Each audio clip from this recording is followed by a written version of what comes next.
I think they're basically saying, come on then, come and have a go if you think you're hard enough. We think you're just all mouth, no trousers kind of thing. British drones are striking deep inside Russia. Moscow says Britain will face the consequences, and this is why. Hi everyone, Neil here, and as regular listeners will know only too well, Russia threatening Britain ain't exactly new. But this time, the Kremlin is pointing to something pretty concrete. Reports that British-made drones have been flying deep into Russia and hitting targets. The Kremlin says the more Britain gets involved, the higher the price it will pay. But the PM isn't for blinking.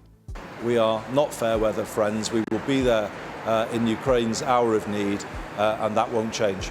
In other words, Britain is sticking with Ukraine no matter what Moscow says. But what Ukraine is doing with these long-range strikes is interesting in and of itself. It's not just attacking military bases, it's targeting fuel supplies, oil refineries, transport networks, even the warehouses Russians use for their online shopping. The aim is to make the war more expensive for Putin and much harder for everyone else to tune out. But is it working? Ivor Bennett is Sky's Moscow correspondent. Ivor, good to see you again. Look, threats from Russia are, by this point, nothing new. So let's be absolutely clear. What is it that the UK have done that's put Russian noses out of joint, and what have they said in response? Yeah, so this all came out in a report over the weekend, actually, in the Sunday Times, which reported that the UK, for the first time, had allowed Ukraine to use British drones for strikes deep inside Russia. So not just on Russian positions in occupied Ukraine, which we knew was already happening, but it strikes inside Russian territory, which for Moscow is, well, they draw a distinction there. It's politically different, politically much more serious for them. And so they've accused the UK now of being a direct participant. They've accused the UK of escalating the conflict, and they've threatened these consequences, unspoken consequences. I've got a little excerpt of this statement that's come from the Russian embassy in London. The deeper the UK's involvement in the conflict and the greater its support for Kiev's terrorist machinery, the higher the price it will pay. So really kind of strong stuff from them. So when Moscow talks about Britain paying a price, how seriously should we be taking that? Yeah, I think that's the first question we should be asking, because as you say, it's not the first time the Kremlin has said this kind of thing. You might remember when the UK allowed Ukraine to use British-made Storm Shadow missiles for strikes deep inside Russian territory. Very similar situation. There was lots of kind of frothing at the mouth from the Kremlin, lots of threats and warnings both before that decision, after it. Ultimately, it came to nothing. And I think, judging by the UK's response this time, they're probably thinking it's the same again, because the MOD, a spokesperson there, said that Britain stands shoulder to shoulder with Ukraine, so not backing down. I think they kind of view this more as a message from Moscow for its internal audience, for Russians back home, because they know the Kremlin kind of uses this language to sound tough to its domestic audience, to reinforce its framing a narrative around the war, casting the West as the warmongers, and also to get Russians to rally around the flag right now at a time when the war, its effects are being really felt at home, and support for it appears to be waning. Not discounting any of that, Ivor, but am I wrong when I look at the response that we've had from the Ministry of Defence, from the Prime Minister Andy Burnham, and I see that as a hardening of the British line? Yeah, exactly. I think they're basically saying, come on then, come and have a go if you think you're hard enough. We think you're just all mouth, no trousers kind of thing. Okay. So Ivor, try and put those British drones into context for us. I mean, what sort of campaign is Ukraine now waging against Russia? So the drones in question supposedly come from two British companies, and they're being used in these long-range strikes that are going well inside Russia. Not just 1,000 kilometres, it's more like 1,500, over 1,000 miles, in fact, deep inside Russia in some cases. So really, really quite far, and it's happening more and more frequently. First of all, over the summer, Ukraine was really targeting the oil refineries. That led to all these huge plumes of thick black smoke on the horizon, both outside St. Petersburg, also outside Moscow, really quite dramatic footage. Now they're more targeting these warehouses belonging to Russia's biggest online retailer called Wildberries. It's kind of Russia's answer to Amazon.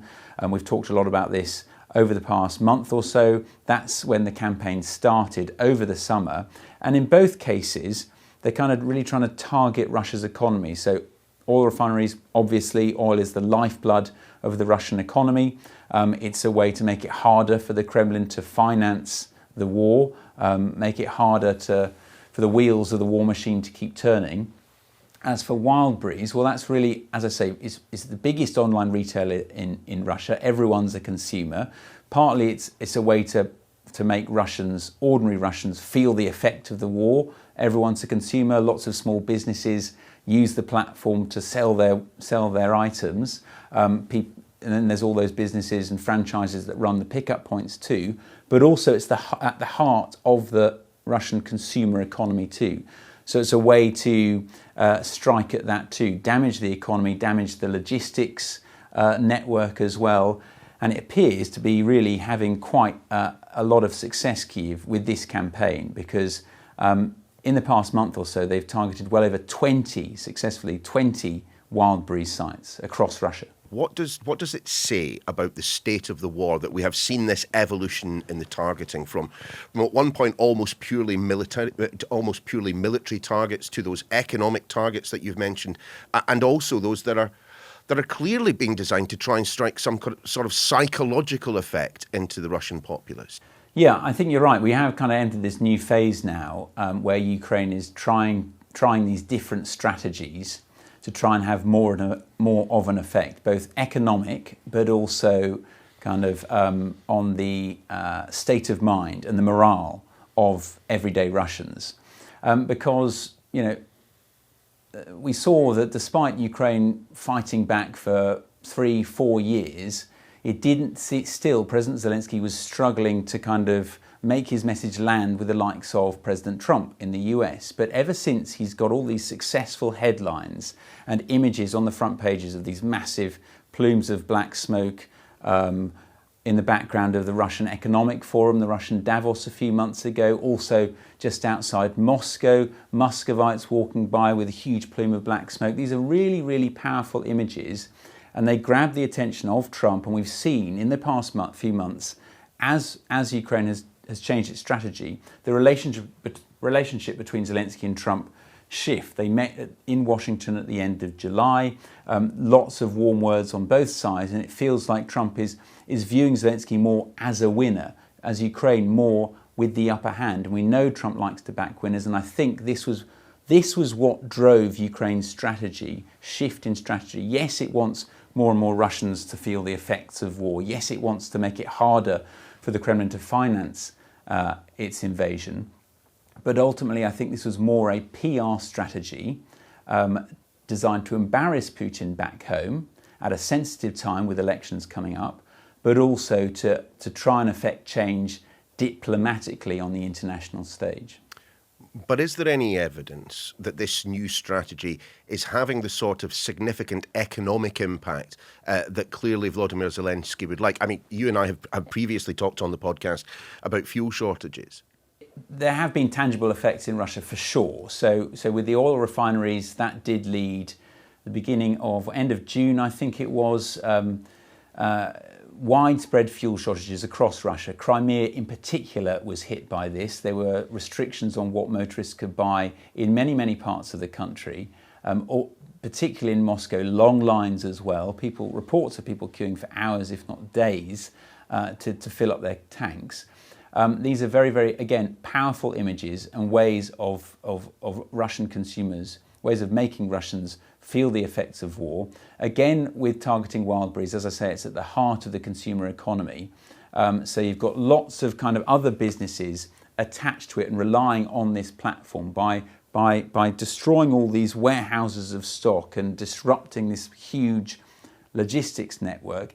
The ripples are felt further down the consumer economy. All the people who run the pickup points, all the small businesses that sell their wares on this platform, and then all those just everyday consumers. It's basically like the UK. Everyone's a consumer of Amazon. In Russia, everyone's a consumer of Wildberries. And there is some figures actually I can point to. So cumulatively, the cost of these deep strikes is said to be £35 billion to the Russian economy. So it is really, really quite considerable. So yeah, there's the effect on morale, the kind of the PR effect as well. Ukraine seems to have shifted the narrative. Everyone's talking about the tide is turning. I'm not sure it actually is on the battlefield. There's still no one's really making any gains, considerable gains. But now it's become much more about a PR war, and also there is an economic cost to it. But on the economic cost, I'm about to lose count of the number of times on this podcast that I have opined, well, it looks like Russia's economy is on the brink of collapse, and it has proved remarkably resilient over the course of this war. So are we talking about genuine strategic pressure, or is this just a sort of an expensive disruption that Russia can actually get its way through? Yeah, I think it's the latter. That's a good way of putting it. Expensive disruption, like it all. Russia is an advanced economy. Clearly, we know that it's not just about to fall down at any moment. It's got all these other parts of the economy that it can take money from if it wants to. All this fat it can still trim from other parts like welfare, like healthcare, like infrastructure projects. All of that is already seeing funding being diminished and being taken off and hived off and going to the military and the defence sector. The defence sector is now basically cannibalising the rest of the economy, and that can continue for some time. It's not it's on a war footing, but it's not an entire war economy. They're trying to basically still wage war without anyone realising it, so that the rest of the country still functions, and that will just get harder and harder to carry on. So I think Russia can carry on prosecuting its war for some time, but I think the problem now back home for Vladimir Putin is more the narrative, the PR exercise. It doesn't look like he's winning, and that message of how everyone is standing together, that victory will be inevitably ours, that is getting much harder to land. You're not in Russia at the moment, but when you were last, was it detectable that the public perception of the Ukraine war was moving as a result of the Ukrainian strategy, that far from it being miles over there in that direction, they were really starting to feel that the war was on their doorsteps in a way in which they hadn't before? I think the answer is yes, and I say that because of a couple of interactions I had actually when I was there last, and this was after some drone attacks in Moscow, one not far from where I lived actually, and in the lift going downstairs of the building, someone else got in, one of our neighbours, and said, just totally unprompted, "Oh, these drone attacks are getting quite scary, aren't they?"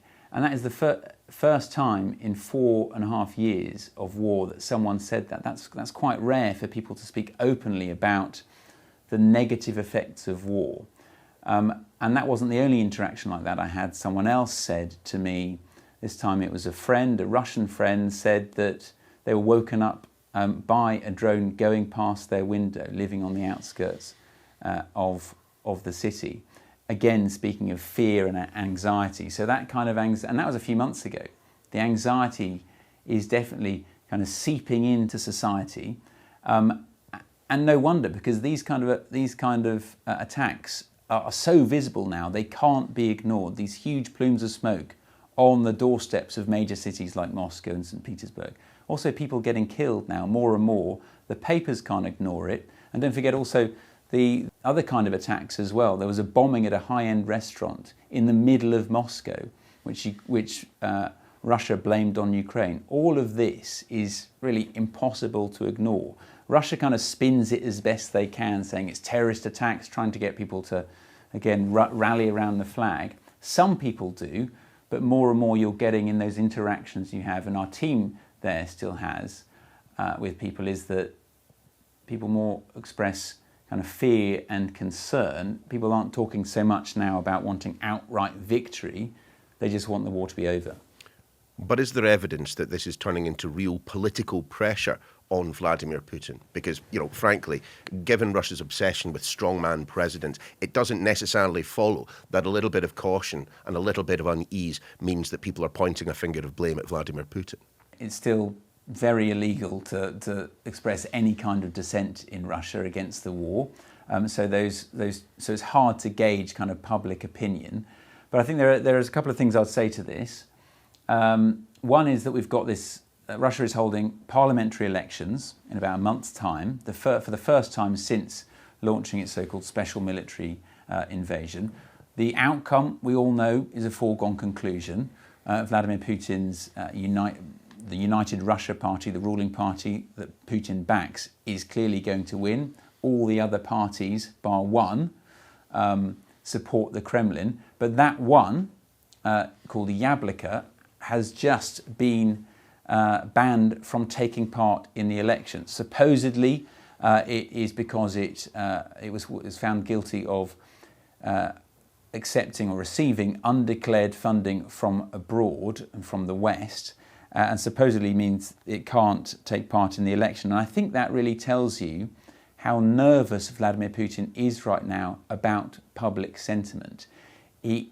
Yes, the party wasn't expected to win many seats in this election, but it would have given people a chance to show and register opposition to the war. And so any kind of uptick in their support in certain districts would have been embarrassing for Vladimir Putin, who, as I say, likes to present this kind of united front, everyone behind him and against Ukraine and the West. And the second thing is that we can see from the only kind of polling that support for war does seem to be slipping somewhat. So there's this independent pollster called the Levada Center, which does these kind of monthly polls. They are on the foreign agents register run by Russia, so seen as a kind of negative influence on society. But according to their poll in July, support for the actions of Russia's armed forces fell to 66%. So still above 50, supposedly.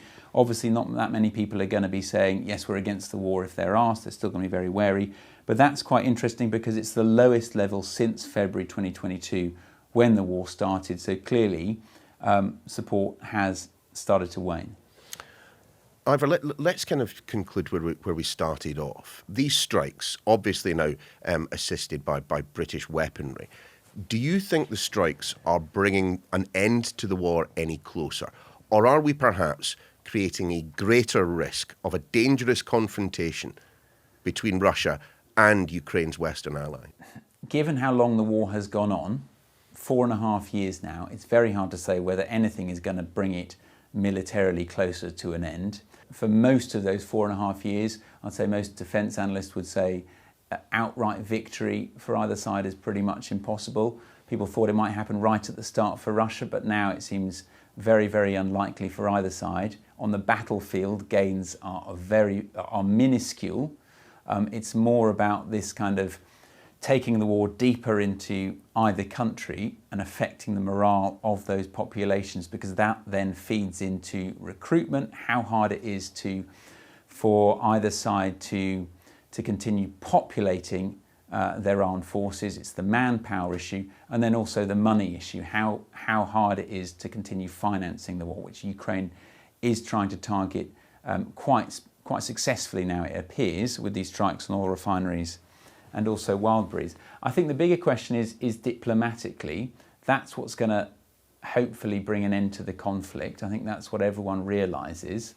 That's going to bring the quickest end to the conflict. But again, that feels like quite some way off, because peace talks, I mean, they're a distant memory. It's been months since they were held. They've been stalled since the US launched its war in Iran, and no sign of them picking up. I think as for whether this brings us closer to direct confrontation between Russia and the West, I think that now is the key question, because the more these kind of attacks go on, will it actually make Vladimir Putin soften his stance? I think that's highly unlikely. Having gone this far into the conflict, he's not suddenly going to turn around and say, okay, fine, I got it wrong.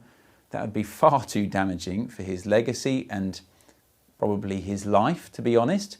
So I think more likely is potentially an escalation. he will have to escalate his way out of this crisis to regain the narrative and show Russians that he is still the powerful leader he promised to be and the protector he promised to be.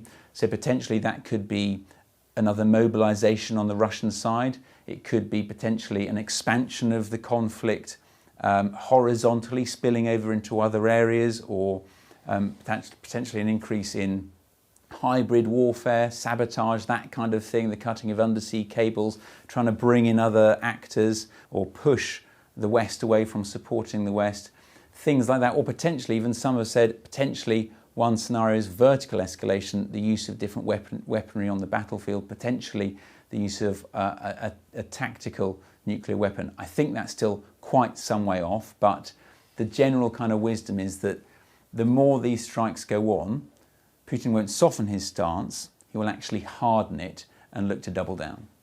Ivor, always great to chat to you. Thanks again. That's your lot for today, but of course we are always in the market for your feedback on today's episode. Martin Callahan, in fact, emailed in after the last time we covered Vladimir Putin on This Is Why. He says this: "Isn't it time for stronger action by the rest of the world against Putin, no matter the risk to ourselves? Why are we all watching and doing nothing?" Martin, that is a point that Volodymyr Zelensky has been making on repeat for quite some time now. Anyway, the email address to get in touch with me directly, why@sky.uk. We're back tomorrow.